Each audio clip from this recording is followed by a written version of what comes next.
my name's Carine. I'm studying a Bachelor of Speech and Hearing Science. I'm Sandra and I'm a member of HMA.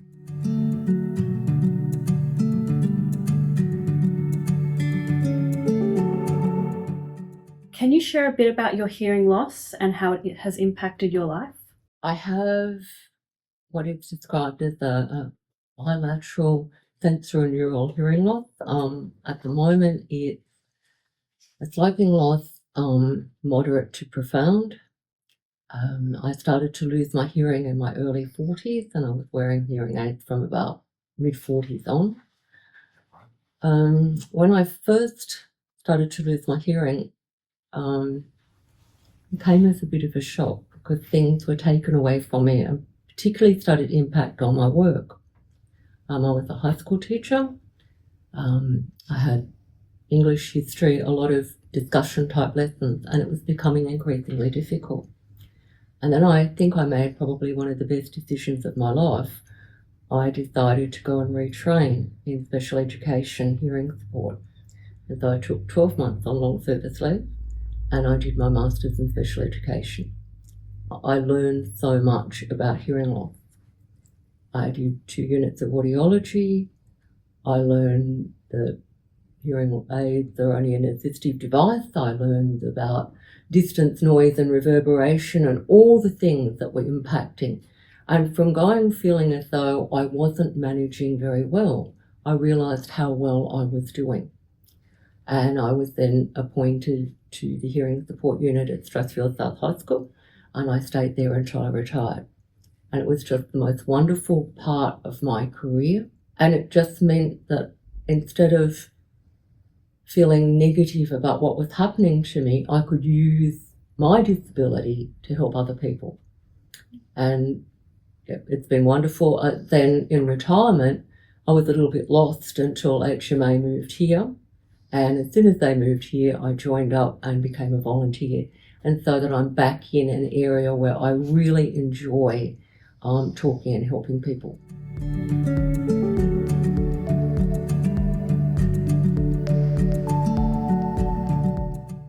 Hearing loss is an invisible disability. Can you tell us some of the ways you alert people that you have a hearing loss?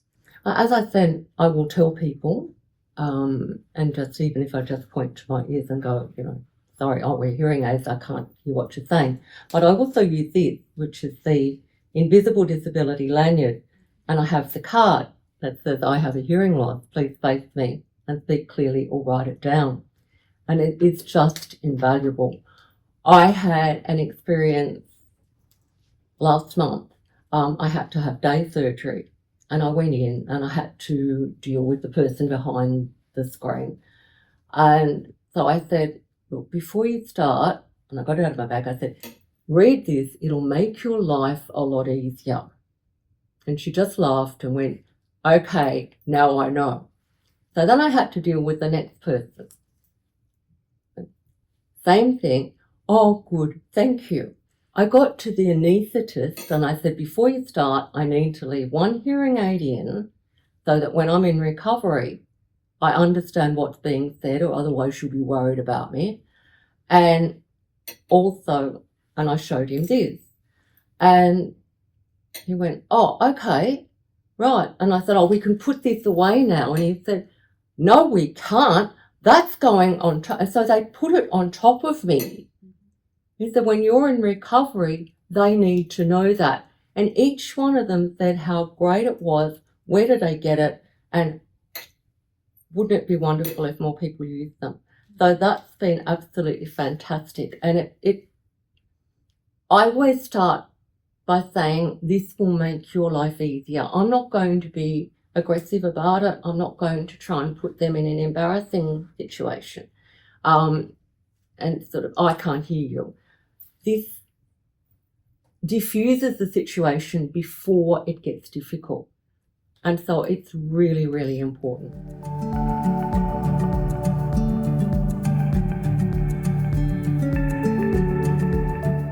You've mentioned you use other assistive technology other than your hearing aids. Can you tell us about those? My very favourite at the moment is my Roger pen. Going to be replaced next week by a Roger On, but at the moment the best I have. And if I'm in a situation where there's a group of people and I'm talking to people, well, I may have difficulty with a lot of background noise. It's always in my handbag. I get it out, and instantly people will say, "What is it?" And I have to make sure they understand they're not being recorded. And I explain that I do have a hearing loss and that this allows me to hear in background noise because it streams the voice straight back to the hearing aid. And it starts a conversation, and it alerts them to the fact that I have a hearing loss and they need to be careful. Puts them at ease because they know I'm going to be able to pick up what they say. It's another way of spreading a message about how to speak to people with hearing aids and hearing loss. I find it fantastic if I've got to deal with medical professionals who will face their computer screen and mumble. So you stick it across in front of them and make sure they speak into it. And if they're alerted to the fact, they will try and make an effort to make sure I hear what's being said. So this has been fantastic. I don't have it with me, but I have the small round one, which is the tabletop one. If I go out to dinner, and I can put it on the table and pick up the voices, so it gives me greater access for something like that. So having other technology is really important. The other thing I do use on my phone is if I'm really in a situation I can't manage, now Skype. So I use everything I possibly can to give me all the access I can have.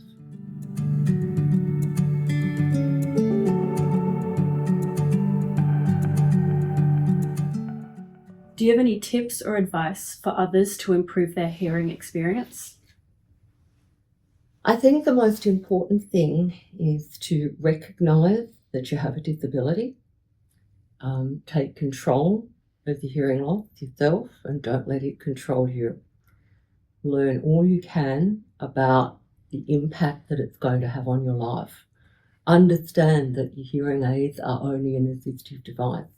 Understand where is the best place to sit if you're going out. Don't have the light behind the person you're trying to speak to because you won't be able to see the face clearly enough.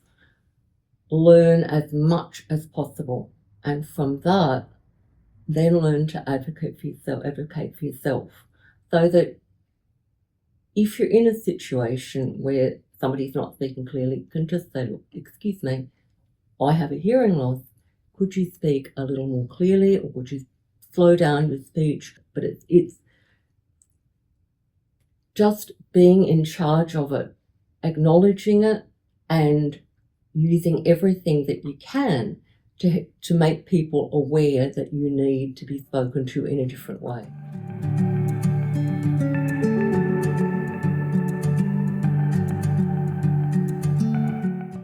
What suggestions would you offer to hearing people to help support those with hearing loss in improving their hearing experience? Once again, I think knowledge is the most important thing. School teacher speaking.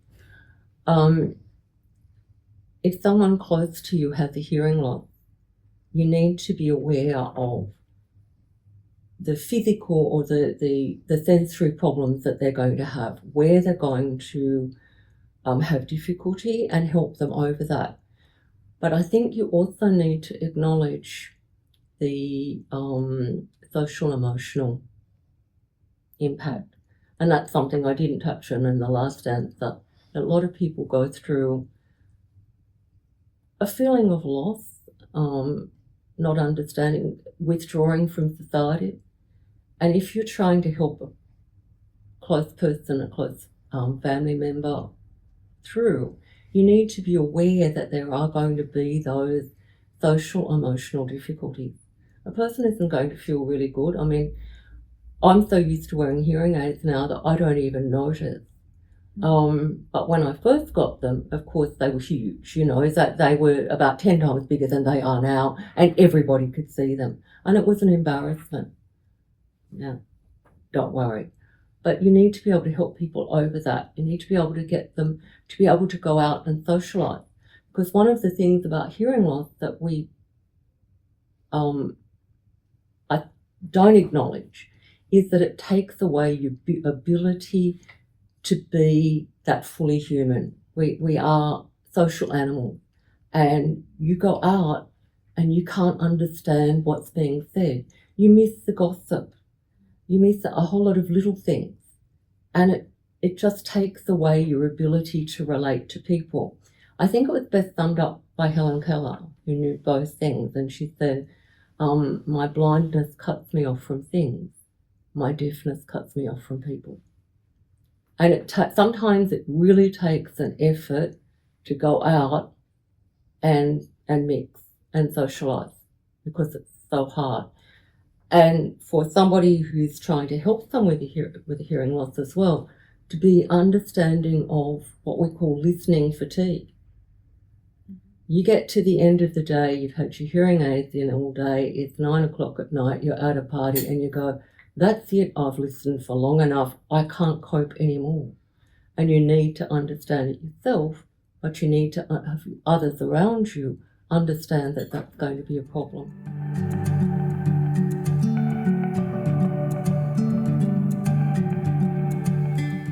What key areas do you believe should be advocated for to better support individuals living with hearing loss? Where do I start? Access. So things like your railway station where the announcements come over, where's the T switch, or where's the best place for somebody to listen like me so that you don't hear blah, blah, blah, blah, blah, blah, blah, blah, blah. Access to other activities. I think I'm so sick to death of going to live shows where the hearing loop just isn't working. And now they've started this new fashion with where they put the microphone. They used to put the microphone so they came around here. So, sound waves are going up that way, they're picked up. Now they have it so that the microphone comes down through the hair here. So the sound waves are going that way and the microphone's there, and you go, that doesn't work. I can remember seeing Evita, and I think the only thing I understood was Don't Cry for Me, Argentina. And I think that was because I already knew it. An awareness of safety concerns an issue. I've been doing a bit of advocacy on smoke alarms, because if you have a hearing loss, there's a good chance you're not going to hear an ordinary commercial smoke alarm. And yet people aren't aware to fit an appropriate smoke alarm in their house. So people need to know. We need an awareness raising campaign. Bicycle bells. I don't know the number of times I've had people come up behind me, and one woman one day was so annoyed and said, I've been ringing the bell. And I said, well, I'm deaf, that's useless. And she was quite taken aback. And I said, I can't hear that.